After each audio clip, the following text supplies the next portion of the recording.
I'm just going to ask you a few questions.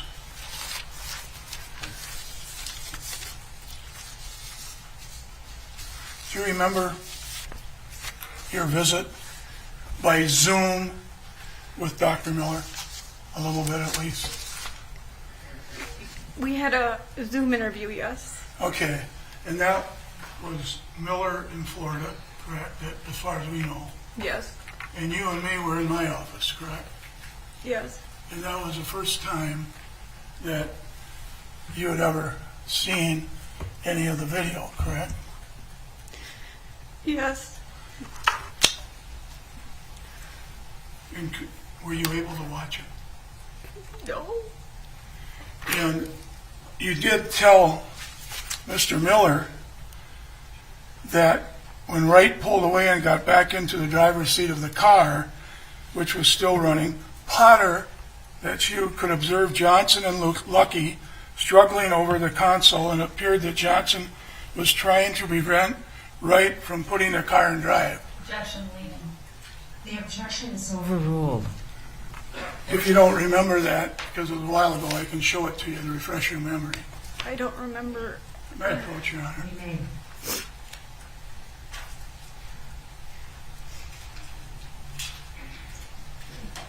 Read to yourself, Ms. Potter, the last sentence of the second to the last paragraph.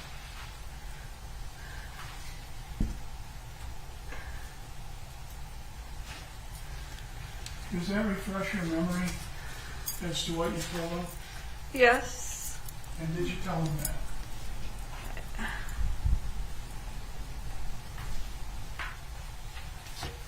Pardon me, I didn't hear you. If it's in there, I must have. That day is so blurry.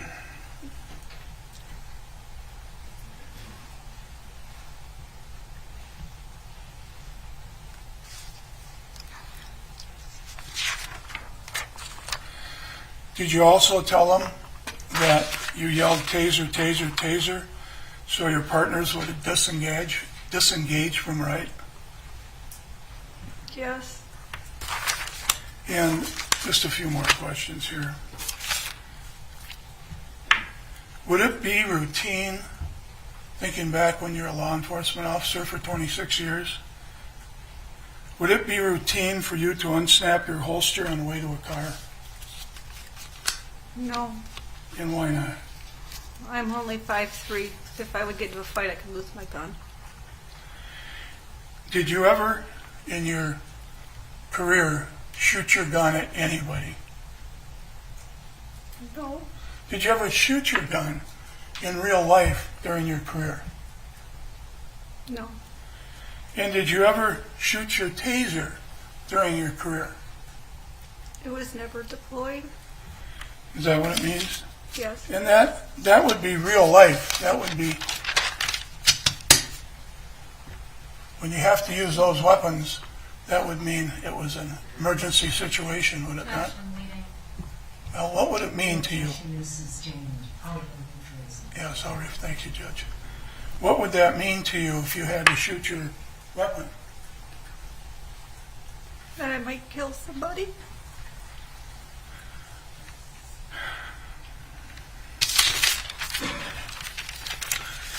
When you three law enforcement officers, and excuse me, by the way, as far as reporting this shooting, would it be Sergeant Johnson, your boss, would be the one that would be required to do that? Objection leading. Well, Well, rephrase rephrase it. that. Who would be required, according to policy, to report the shooting? Would it be the shooter or the other person who was in charge there?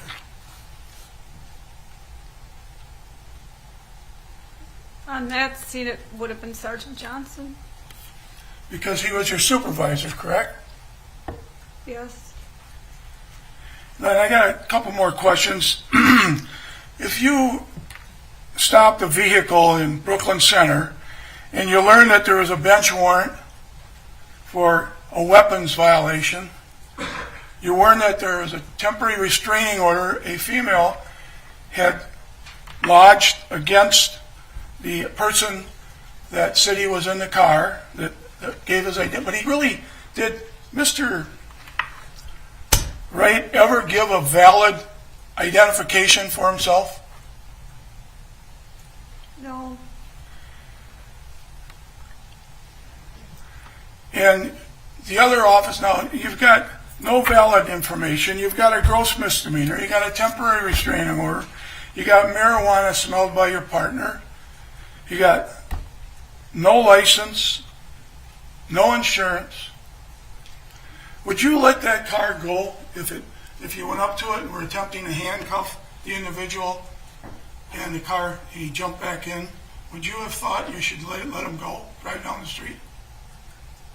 No.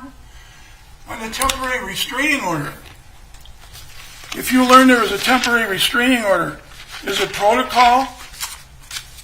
Is it policy to, as soon as you learn that, jump out of the passenger side, run up to the car and ask the lady what her name was? Has that ever been heard of in police practice that you know of? No.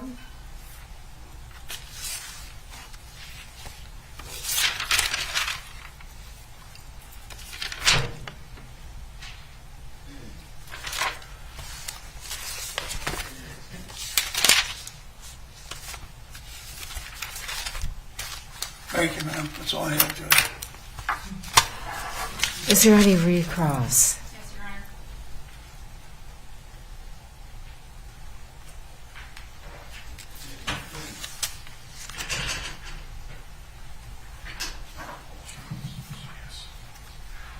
Ms. Potter, you were asked about some statements that you made to Dr. Miller on redirect, right? Yes.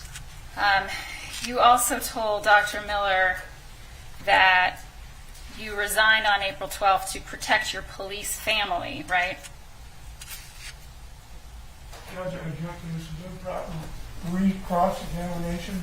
I never got into that. I just got Okay. into one statement. Your Honor, the statements to Dr. Yes. Miller are at issue. I'm going to overrule the objection. You may answer that.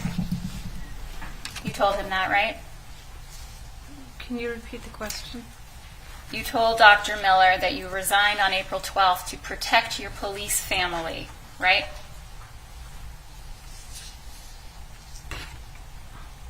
If it's in the report, yes. I haven't seen the report except today. Well, if it's in the report that you also said that they're very important people to you, would that be accurate? Yes. You have a very close relationship with the police officers, other individuals you work with or used to work with at Brooklyn Center, right? Some of them.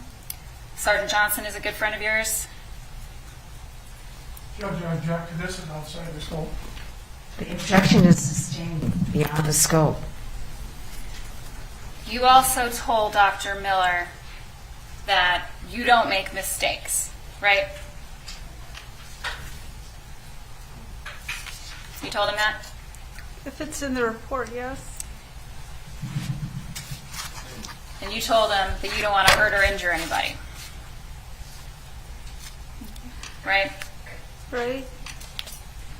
But you mentioned to Dr. Miller your relationship with the individuals that you work with, right?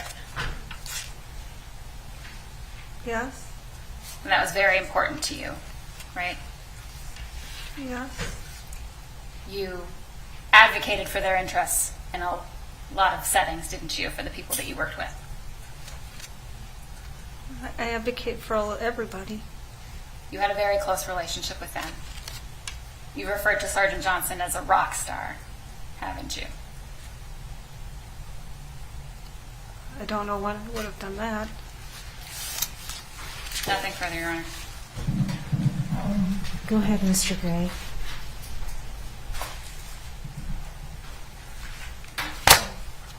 in all of your years there as experience in all of the patrols that you conducted, did you have to rely on your partners for assistance anytime you did a stop or an investigation of any nature? Yes, And that would be the family of the police department at Brooklyn Center, correct? yes, And they were your second family, weren't they? yes.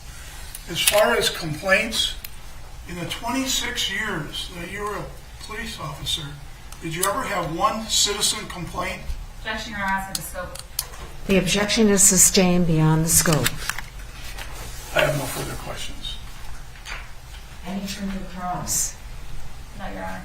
All right. You may step down. Thank you. Thanks, Russ.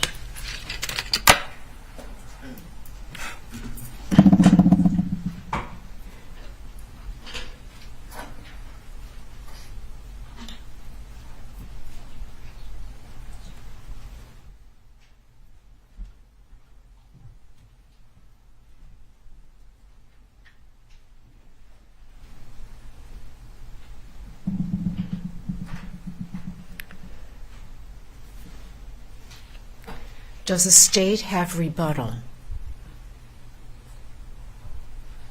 I'm sorry, Your Honor. Does the state have any rebuttal witnesses the defense has rested? We do not, Your Honor. Thank you. Okay. All right. Members of the jury, all the testimony is in. So what's going to happen is that on Monday morning, I'm going to give you the instructions of law you need to apply in rendering your verdict, and then the attorneys will have a chance to do their final arguments to you. Now, so we're starting on Monday. I've got to read the cautionary long version again so that you don't do any research. Don't let outsiders influence you. This includes family members and friends and anyone else who is not actually involved in this trial.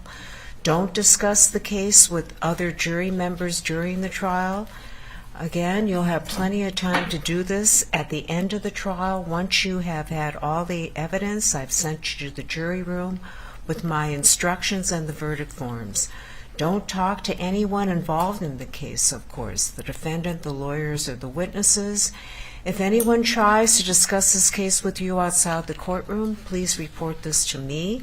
When you go home over the weekend, do not talk to your family, friends, or others about the case. You may tell them that you are a juror on a criminal case, and that is all that you should tell them. Do not report your experiences as a juror while the trial and deliberations are going on. Do not email, blog, tweet, text, or post anything to Twitter, Facebook, LinkedIn, Google, YouTube, or other social networking sites about this trial, even if I have not specifically mentioned other social media sites. Don't visit any chat rooms where this case may be discussed. Do not read or listen to news reports on newspapers, magazine, radio, television, podcasts, or other media about this case.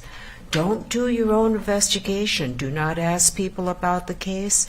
Do not visit any of the locations mentioned in the trial. Do not use internet map applications such as MapQuest or Google Earth or similar mapping media to view the locations. Do not research anything about the case, including the issues, evidence, parties, witnesses, location, or the law through any form of written, print, electronic, or internet media, including Google, Safari, Firefox, Bing, or other similar search engine. Do not create your own demonstrations or reenactments of the events which are the subject of the case. Remember, you can't consider anything you hear or learn about this case outside this courtroom. If you don't follow these instructions, again, you may jeopardize the trial and we might have to start all over again. If you become aware that another juror may have violated any of these rules, you need to let me know that. Okay? So, members of the jury, first of all, I want to thank you for your attention during this trial. I want you to have a good weekend, and we'll reconvene on Monday at 9 o'clock.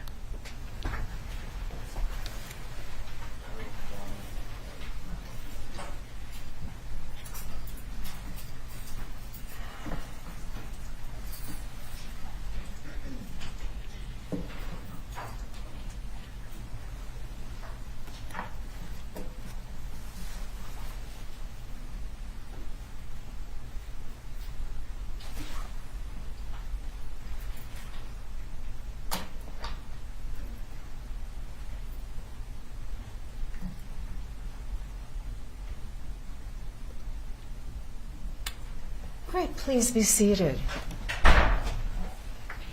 Okay, counsel.